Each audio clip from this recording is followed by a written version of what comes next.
Hey everybody, this is my 55-gallon gourami tank, and I can't take it anymore. It's just a jungly beast. It is way too overgrown. I've got to get in there and do something about it.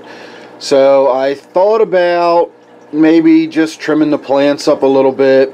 One of the problems I've run into, I'm sort of at a catch-22.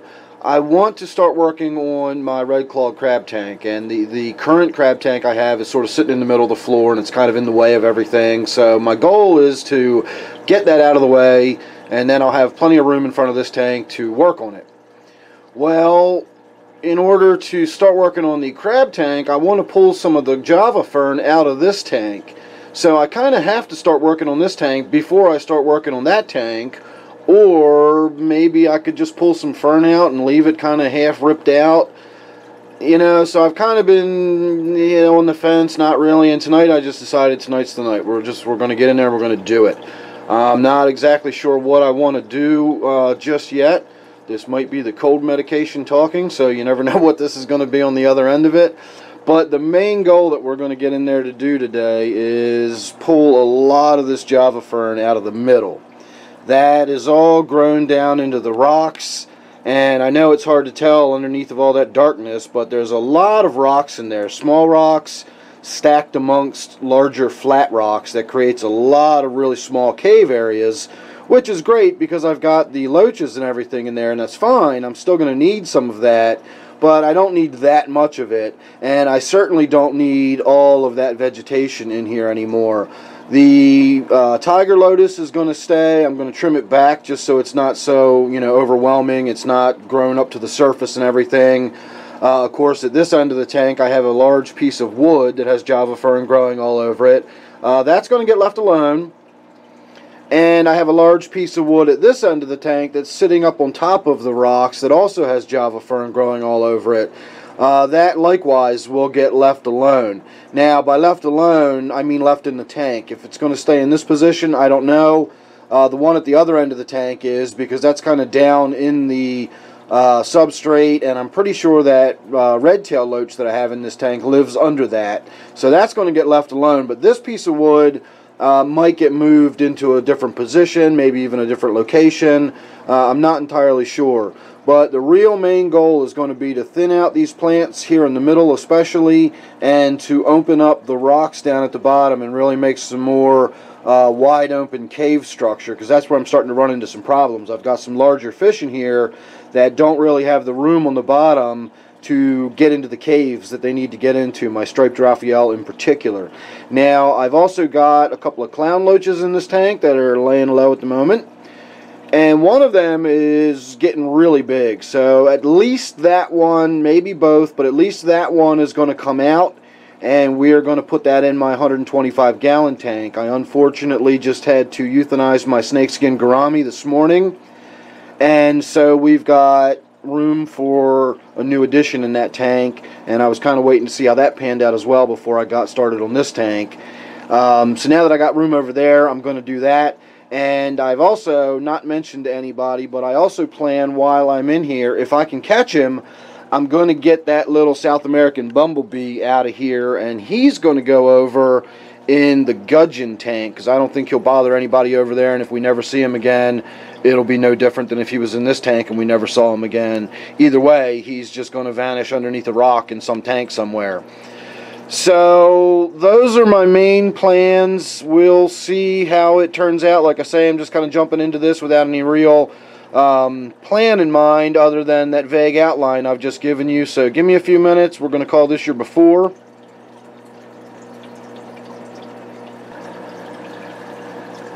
Alright, and there's your after. So that was a lot of work, and I had some harrowing experiences with some of the fish. Now, this is the next day. I let the tank sit overnight so it got all nice and clear again for us, for the most part anyway. So I will do my best to recount what happened while I was in there. I did shoot some video. We'll tack that onto the end. We'll get a little bit of the look at as I was starting to pull some of the plants and rocks and stuff out. But once I got all that out of the way, I got to trying to get some of the fish out of the tank. And that's where it got a little more complicated. when I was able to catch the clown loach. That was the first fish I caught, and I sort of caught him inadvertently. It swam into the net. I really wasn't planning on catching him. You're not supposed to catch loaches in nets. They have these little spikes on their face that sort of flick in and out when they want to, and if something like, say, getting caught in a net freaks them out, and they flick these little spikes out, it can get, it's problematic. So long story short, that's what happened. I got this big loach in the net, and he instantly got tangled up in it. His facial spikes started getting the net all wrapped around him. I actually put my hand on the loach and got a good firm grasp on him, and was going to try to use my left hand to get the net off of the spikes. And man, I'm telling you, when I started looking at the size of those spikes and how sharp they were and pointy, I just thought better of it. I just had visions of that fish slipping out of my hand and thrashing around, and then me needing stitches. So I wound up using a pair of pliers, and I pinched the net right next to where one of the spikes was on one side of the face, and I sort of yanked away quickly and sharply. And as I pulled the net off the one side, the fish was able to sort of flick itself, and it popped out of the other side, and it dropped right into my 125. So no real issues there. Now the spike on the dorsal fin, which would be the leading ray of the dorsal fin, is also a spike, or it appeared to be, and that looked like it had broken off when I initially put it in the tank. A little later it looked fine and perfectly normal, so I'm not too worried about it. So that was a little bit of an experience that I've never had before. Every time I've ever caught a loach, I've always caught it in a container rather than in a net, and that is exactly why you should never catch loaches in nets. They will do that. So I was trying to catch the little bumblebee jelly. I'm sorry, not the bumblebee jelly, the South American bumblebee catfish that was in here, and that's how I wound up catching the loach by accident. So once I got the loach out of the tank, the little bumblebee catfish then figured out he could go down this end of the tank where this large piece of wood is and get underneath of it along with my red tail loach, and by then every other loach in the tank was hiding under there. So ultimately I did have to wind up pulling that piece of wood up and out of there and scaring the fish out from underneath of it. And while that was happening, I was able to also grab the red tail loach. And in this case I did just go ahead. It was sort of spur of the moment, almost a panicky reaction. He went sort of into the net at the same time I was kind of lifting, and he went in there. So I said, whatever, we got him, and I grabbed him and put him right in the other tank, and it was no issue. He didn't thrash around or get excited or anything at all in the net, and that's where you get into trouble, is when they start thrashing around. So I was able to transfer him without any issue, and eventually came back, and I more or less had to take everything out of the tank to get that little bumblebee catfish out of here. He was the most difficult fish to get out of the tank, but I did get it out. And that is also in the gudgeon tank along with the red tail loach, and then of course the clown loach went into the 125. So this is what my gourami tank now looks like. And now that that little South American bumblebee is out of there, I should be able to put some neons in this tank. I've always wanted neons in this tank because I love a nice little school of neons, and just about every tank I have has some fish in it that will eat them. And I believe this tank is now safe for neons. I don't think that Striped Raphael is one of the culprits. It's interesting to see him swimming around the tank like this. He's been kind of motionless almost all day, and now that I'm down here, he's kind of swimming around. So it hasn't even been 24 hours. It's going to take everybody a little while to get used to what the new tank is, and so on and so forth. The dynamics of the community have changed, the animals have changed, the real estate's changed. For all intents and purposes, as far as everybody in here is concerned, this is a completely new tank. So at the end of this video right now, will go ahead and tack on a little bit of that additional footage of me getting in there. I planned on putting that in the middle, so I did not say goodbye in that footage. I will go ahead and say goodbye in this piece. Say thank you again for watching. Don't forget, this one's my gourami tank. Don't forget to subscribe, and I'll see you real soon in the next one. So thanks again, and I'll see you soon. Alright everybody, one once I started getting my hands in there for a little bit, I realized that I can't possibly do this without getting some of this on video, at least to some extent. I'm hoping you can see how thick all of that water Sprite is.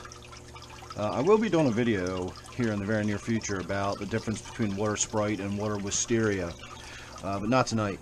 So you see all these rocks in here that are stacked together are basically also glued together by all of these ferns. So when I start moving these ferns, all of these rocks start moving. So we're going to have to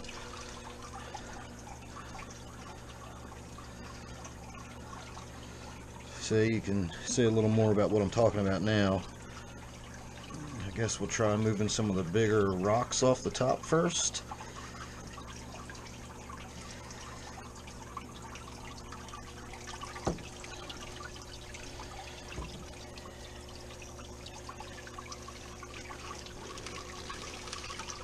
Alright, there's one.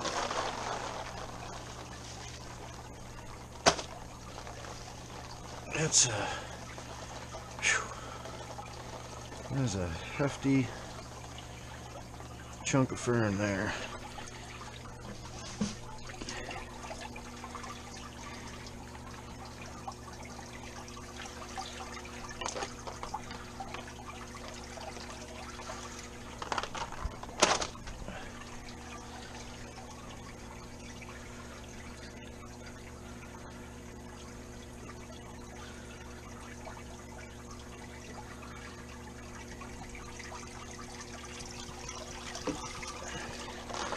It's a shame, I've got some really pretty rocks in there.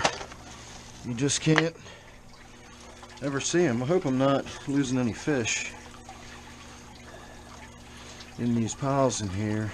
Alright, so this is going to be my last chunk to remove that I'm going to do on video.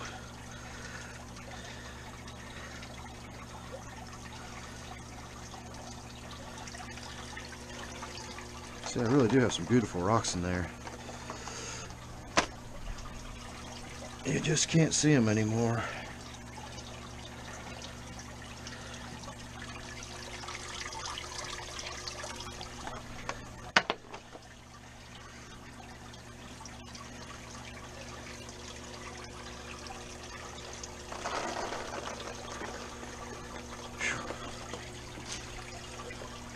Alright, now I gotta thin a little of that out. We're gonna thin some of this out, and then I'm gonna get in there and we're gonna rearrange some of that.